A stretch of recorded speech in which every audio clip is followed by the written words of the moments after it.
in today's tutorial, I'm going to show you how to set up multiple monitors on your Lenovo laptop, desktop, or tablet device. So this should hopefully be a pretty straightforward process, guys, on that. And without further ado, let's go ahead and jump straight into it.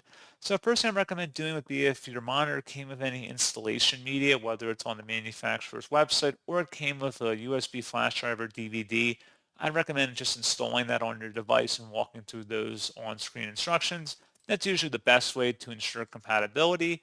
Something else we can try too is just using the built-in Windows features. So if you select the Start button and search for Settings, best result, you go back with Settings here, open that up, and then select System on the left panel. On the right side, select Display, and then if you scroll down, select Multiple Displays, and then select the Detect button next to Detect Other Display.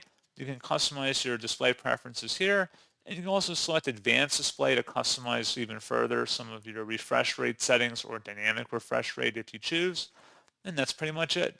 So as always, thank you guys for watching this brief tutorial. I do hope that was able to help you out, and I do look forward to catching you all in the next tutorial. Goodbye.